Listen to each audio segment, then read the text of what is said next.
Hello and welcome to the module on Descriptive Statistics and Inferential Statistics. In module 14, you had learned that there were two broad divisions within the statistical methods, the Descriptive Statistics and the Inferential Statistics. In this module, you will learn more about these two broad divisions. You will also learn about the different techniques that fall under them. Let us get introduced to the concept of descriptive statistics. Descriptive statistics uses graphical and numerical summaries to give us a picture of a set of numbers. These statistics are used simply to describe the sample you are concerned with. It is at the heart of all quantitative analysis. They are usually used in the first instance to get a feel of the data. Secondly, for the use in the statistical tests themselves, and third, to indicate any error which is associated with the results and the graphical output. Together with these simple graphical analysis, the descriptive statistics forms the base of virtually every quantitative data analysis. Let us see a few day-to-day examples of descriptive statistics. These statistics are used to present quantitative descriptions in a simpler and manageable form. They help us simplify huge amount of data in a very comprehensible manner. For instance, consider a simple number, the batting average, which is used to summarize how well a batsman is performing in a series. It is simply the number of runs divided by the number of balls he faces at the batting crease. Another example we can consider is the newly introduced grade point average, abbreviated as GPA, in the Mumbai University. The single number GPA describes the general performance of the student across a wide range of courses he experiences. The frequency distributions, measures of central tendency, which are the mean, median and the mode, and graphs like the pie charts and the bar charts that describe the data are all examples of descriptive statistics. There are a few limitations of these statistics also. Each time you try to describe a large set of observations using just a single indicator, you are likely to run the risk of distorting the original data or losing out the important details in the data.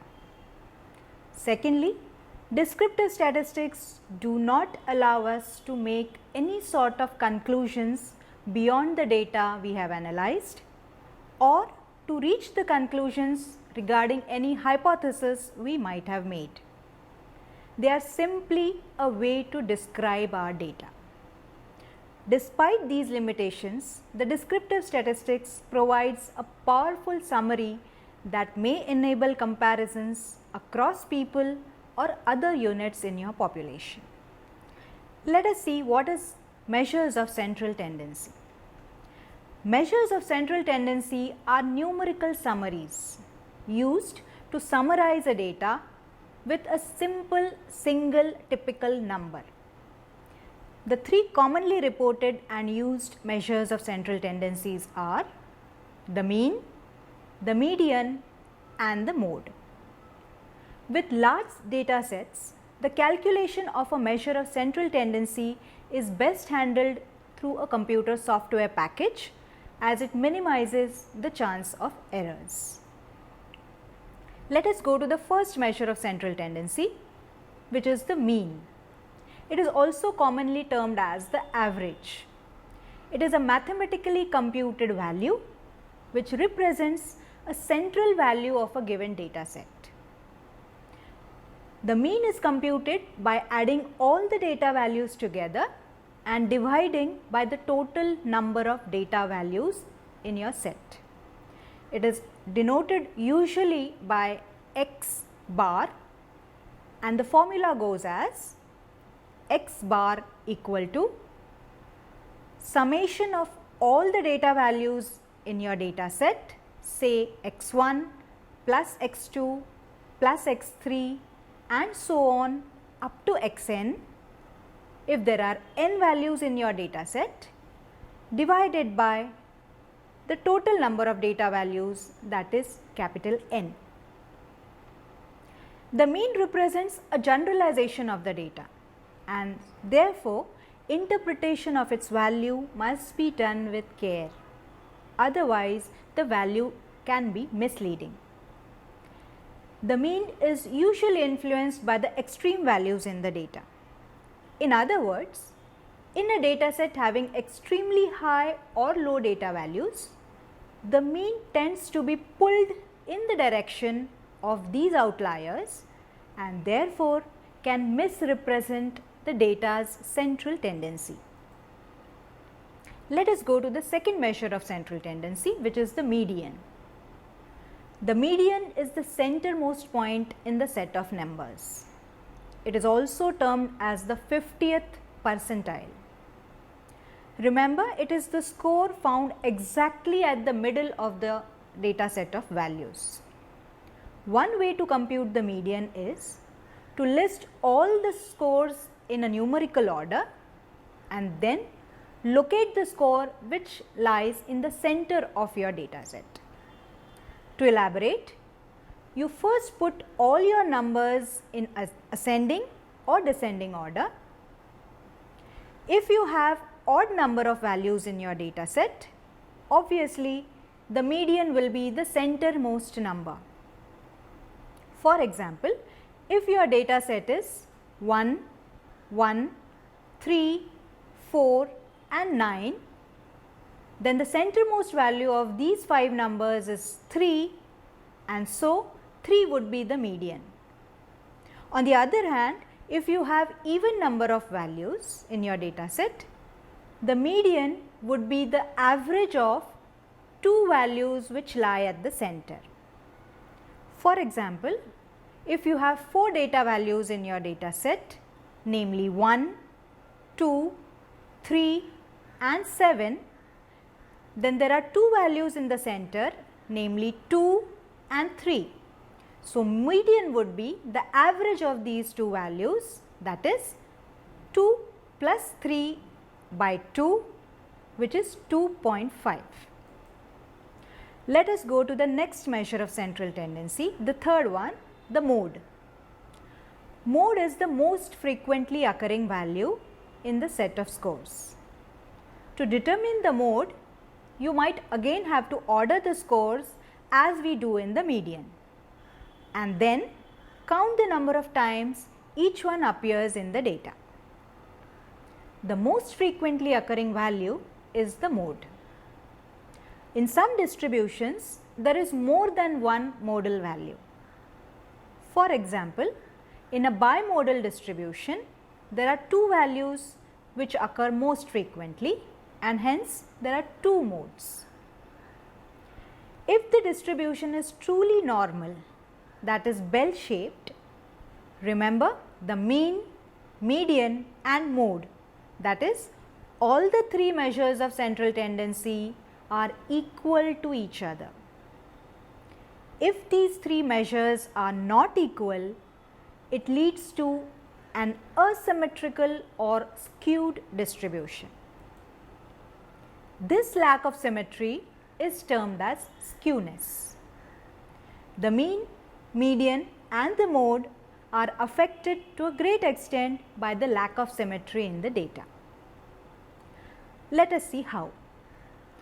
When the variable is skewed to the left, that is usually known as negatively skewed, the mean shifts to the left the most. The median shifts to the left the second most, and the mode is the least affected in the skewed data. Therefore, if our data is negatively skewed, we would have mean smaller than the median, smaller than the mode. On the other hand, when the variable is skewed to the right, that is positively skewed, the mean is shifted to the right the most. The median is shifted to the right the second most, and again the mode is the least affected. So, in case of positively skewed data, the mean, would be larger than the median would be larger than the mode. Remember, you can always use the following two rules to provide some information about skewness in your data, even when you cannot see a line graph of the data. All you need would be the mean and the median values. Rule 1, if the mean is less than the median, the data would be skewed to the left. Rule 2, if the mean is greater than the median, the data would be skewed to the right. Let us now see the concept of measures of dispersion. While measures of central tendency summarize a data set with a single typical number, it is also useful to describe the overall spread of the data with a single value. Dispersion is nothing but the degree of the spread, the scatter or the variation of the data values about the central value. It is always advisable to report the measures of dispersion along with the measures of central tendency, because together they provide a very different but complementary and important information. To fully interpret one, that is the mean, it is always helpful to know about the other, that is the standard deviation. An easy way to get the idea of variability in your data is to just look at the two sets of data, one that is highly variable and the other that is not very variable. For example, observe the following two data sets. Set A goes 93, 96, 98, 99, 99, 99 and 100, while set B goes 10, 29, 52, 69, 87, 92 and 100. Which of these two sets do you think the numbers appear to be most spread out? Is it set A or set B? If you said set B is more spread out, then you are right. The numbers in the set B are more scattered than set A. That is, they have more variation amongst themselves. How do you measure this variability statistically? The three commonly used indices of variability are the range, the variance and the standard deviation. Let us quickly see the three of them. Range is nothing but the difference between the highest and the lowest values in your data set. Standard deviation is the average degree to which the values in your data set deviate from the mean, and variance is the square of the standard deviation found above. Let us know more about these measures one by one. The first one is the range. Range is a simple indicator of variability. It is nothing but the difference between the highest and the lowest values in your data set. For example, if we go back to the data set A shown above, then the range here would be the maximum value, which is 100, and the minimum value, which is 93, the difference between the two. So, range of set A is 100 minus 93, that is 7. Same way, the range of data set B would be 100 minus 10, that is 90. Let us see what is interquartile range. This is yet another measure of dispersion.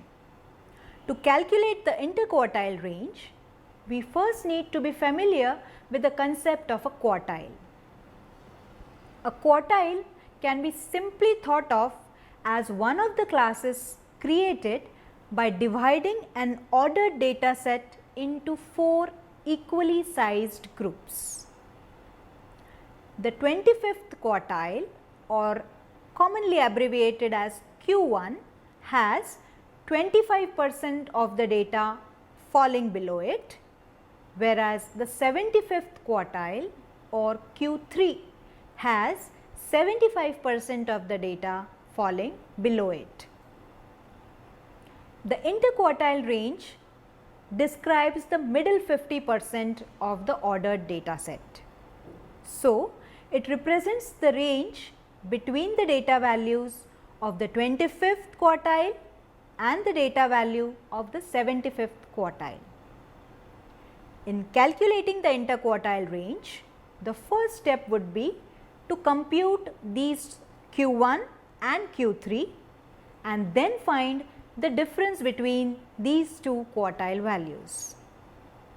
It is important to realize that when computing a quartile, like a median, the calculation results in a data position in a ranked order data set and not the data value itself.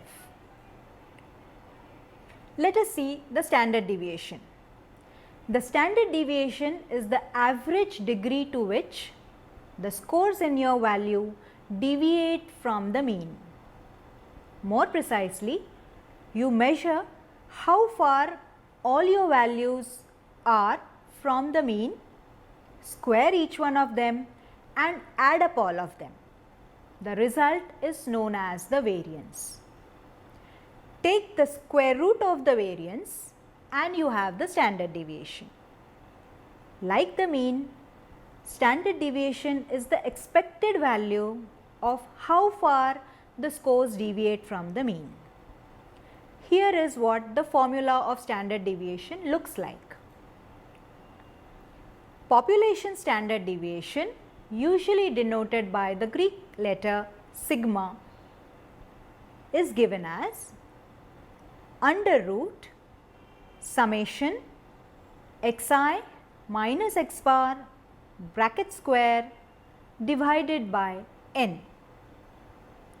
Sample standard deviation, which is usually denoted by capital S, is given by under root summation xi minus x bar bracket square I running from 1 to n divided by n minus 1. Remember, the population form used when the data being analyzed includes the entire set of possible values. If that is the case, we divide by n, that is the number of values in the entire data set, whereas the sample form is used when the data is a random sample taken or selected from the entire set of data. When using this form, the denominator has to be always n minus 1.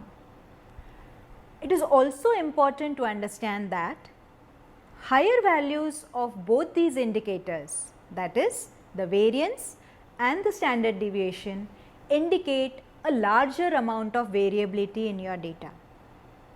0 stands for no variability at all.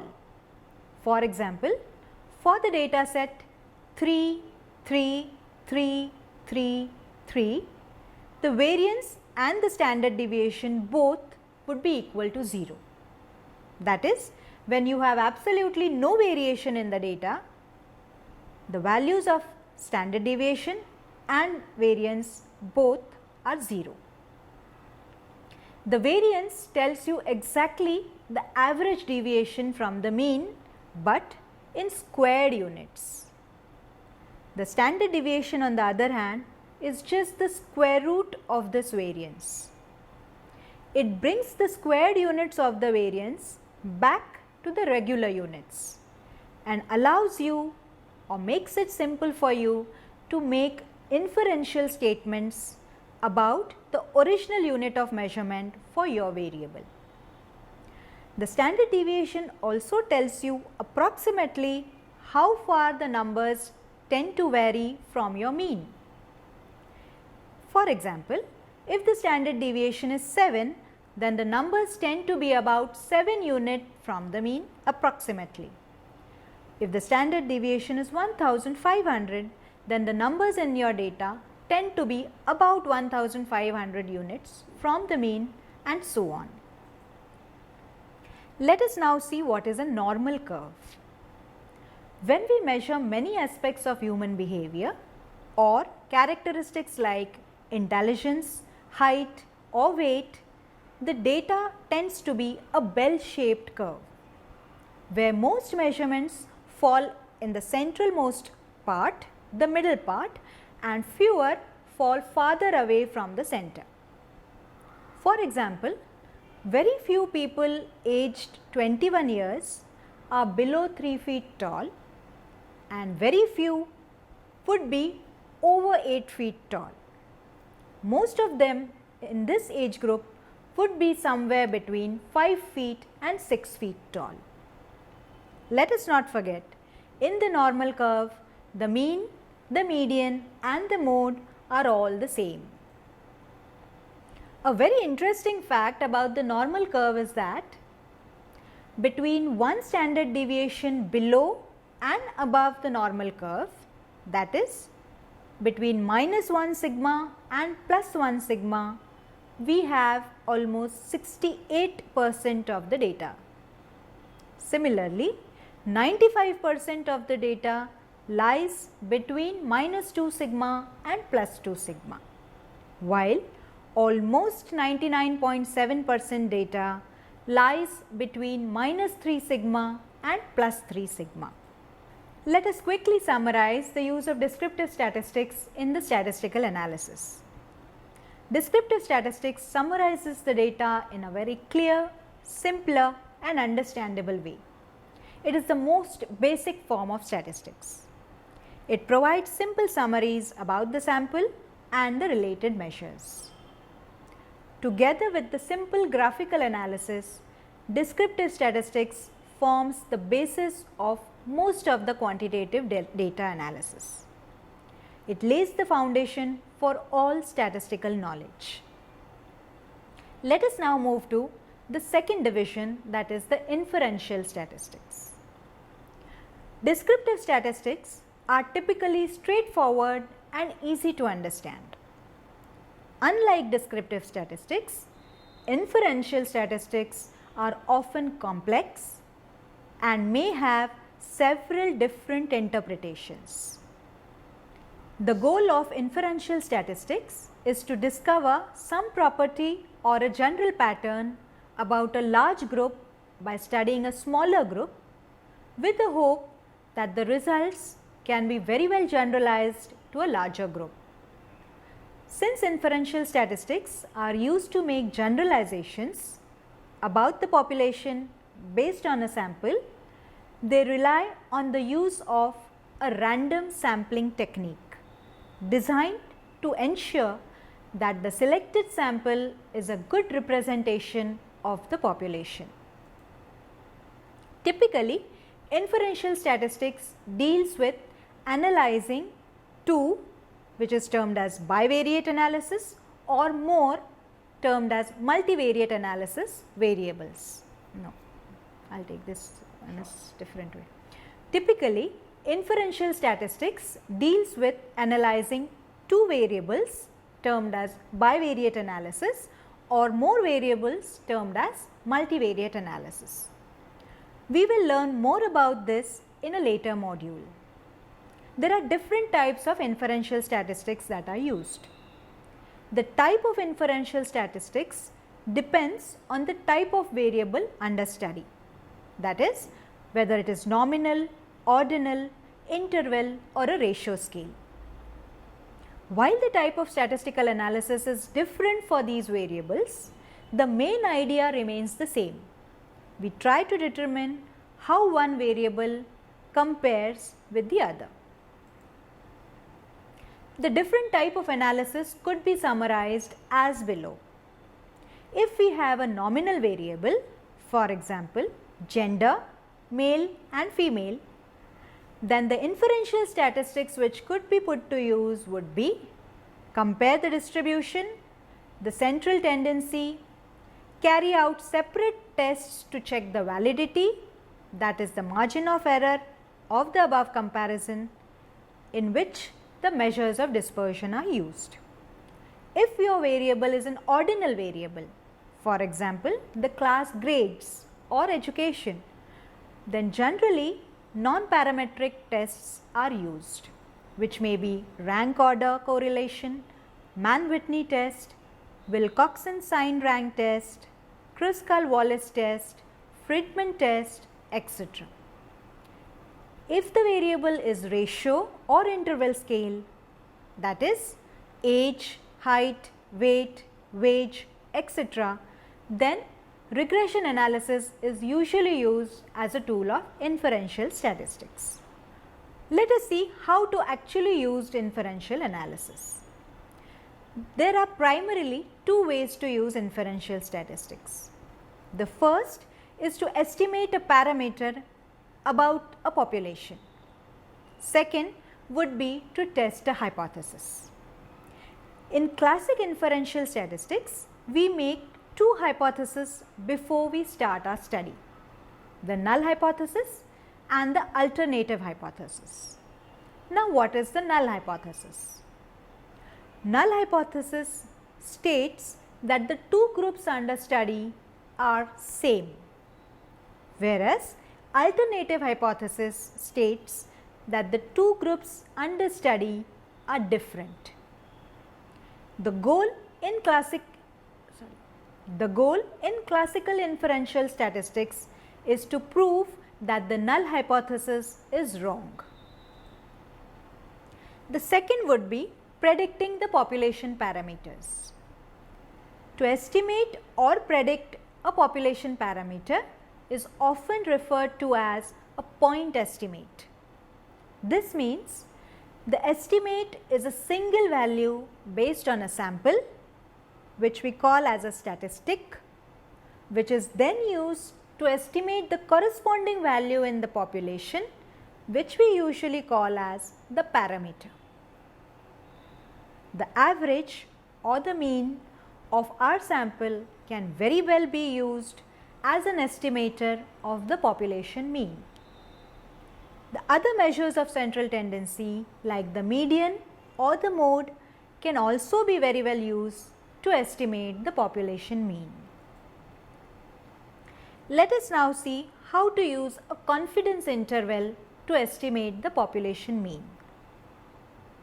A confidence interval is nothing but a range of numbers calculated to inform us whether the true population mean lies within this range with a particular degree of certainty.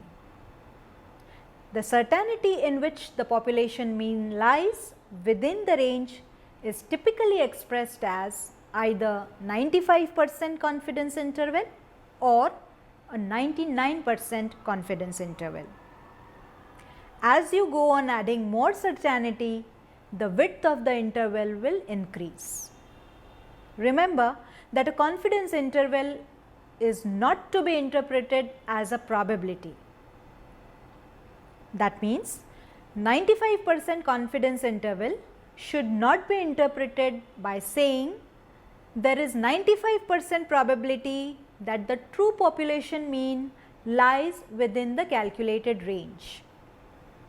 The true interpretation of confidence interval would be that 95% of the confidence intervals calculated from this population are likely to contain the true population mean. Let us now see what is hypothesis testing. This is the second type of inferential statistics. It is also sometimes referred to as statistical testing. In point estimation and in constructing a confidence interval, there are no expectations about the values calculated, whereas in hypothesis testing, we form some expectations about the population parameter. For example, our hypothesis is that the tree mortality rate after particular forest fire will be greater than 60%. In other words, the average tree mortality rate is higher than 60%. Once the notion of the population parameter has been developed, we can formulate two contradictory hypotheses. The first is the research hypothesis, which in our case would be the mean tree mortality is bigger than 60%. The second hypothesis, called as the null hypothesis, which is exactly opposite to our research hypothesis. In our example, the null hypothesis would be the mean tree mortality is less than or equal to 60%. Earlier example which we have seen is known as one-tailed test. In that example, we were simply considering the idea that the population mean was larger than some number. A two-tailed test is used when a research hypothesis is stated as below. Tree mortality following a fire will be equal to 60% is our research hypothesis, whereas our null hypothesis would read as tree mortality following fire is not equal to 60%. Let us now see how to compare the means of two populations. The tests which we have discussed so far are only concerned with comparing the mean of one group to some number. In many situations, we will want to compare the means of two groups to each other. To compare these two populations, we can compare the differences between the two sample means. Often, a t-test is used to compare the difference between two means, which you will learn in module 19. Let us see what is analysis of variance, very commonly abbreviated as ANOVA. We often want to compare many populations with each other. We would begin by taking samples from each population, then calculate the means using these samples and make inferences about the population means using the sample means. This is done using analysis of variance. Generally, our null hypothesis when conducting an ANOVA is that all population means are equal, and our research hypothesis would be at least one of the population mean is not equal. Let us see what are the basic assumptions which we need to follow for ANOVA. The first and the foremost is that all the populations are assumed to be normally distributed. That is, all populations follow a normal bell-shaped curve. The second assumption is that all population variances are equal, while the third assumption is all the samples are taken independently of each other and are randomly collected from their respective populations. Although an ANOVA is widely used and does indicate that a population mean is different than the others, remember, it does not tell us which exactly is different from the others. Let us now come to the concept of correlation.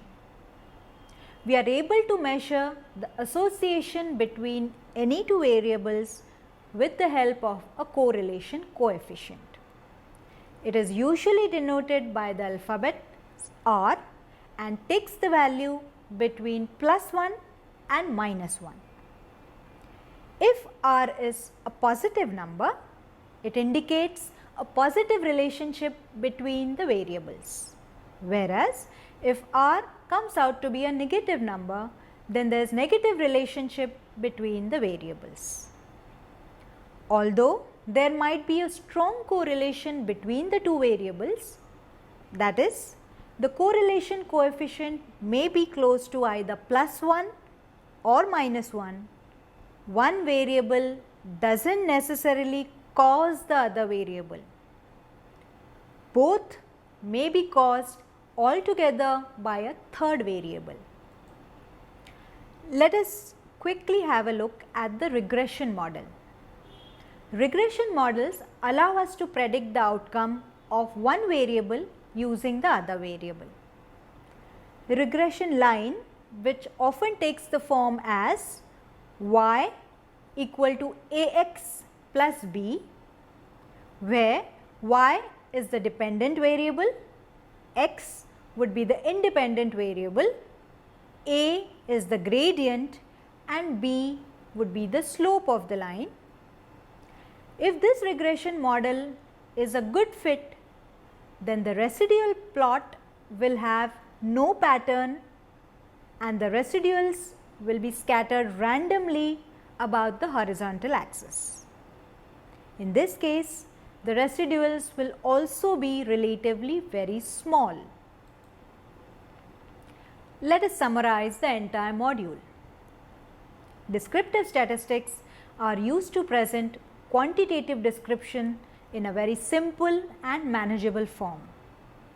Frequency distributions, measures of central tendency and graphs like pie charts and bar charts describe the data and are the examples of descriptive statistics. These statistics do not allow us to make any conclusions beyond our data we have analyzed or to reach conclusions regarding any hypothesis we might have made. Measures of central tendency are numerical summaries used to summarize a data set with a single typical number. The three commonly used measures of central tendency are the mean, the median and the mode. Mean is commonly called as the average. It is computed by adding all the data values together and dividing by the total number of values in the data set. The median is the centermost value in your data set, while mode is the most frequently occurring value in your data set. Remember, if the distribution is truly normal, that is bell shaped, all the three measures of central tendency are equal to each other. If the three measures are not equal, it leads to asymmetrical or skewed distribution. This lack of symmetry is known as skewness. If the data is negatively skewed, mean is smaller than the median is smaller than the mode, whereas for a positively skewed data, mean is larger than the median is larger than the mode. Dispersion or spread is nothing but the degree of scatter or variation of the variables about the central value. The three commonly used indices of variability are the range, the variance and the standard deviation. Range is the difference between the highest and the lowest value. Interquartile range is the difference between the first and the third quartile. Standard deviation is the average degree to which scores deviate from the mean, whereas variance is the square of the standard deviation. Inferential statistics are the data used to make generalizations about a population based on a sample. They rely on the technique of random sampling designed to ensure that your sample is a good representative of the population. The type of inferential statistics used depends on the type of variable. There are primarily two ways to use inferential statistics. First, to estimate a parameter about the population. Second, to test a hypothesis. Inferential statistics can be used to predict population parameters, for testing hypothesis in the form of ANOVA, or to find the correlation and regression models. Hope this module has given you a good understanding of the concepts of descriptive and inferential statistics. Thank you.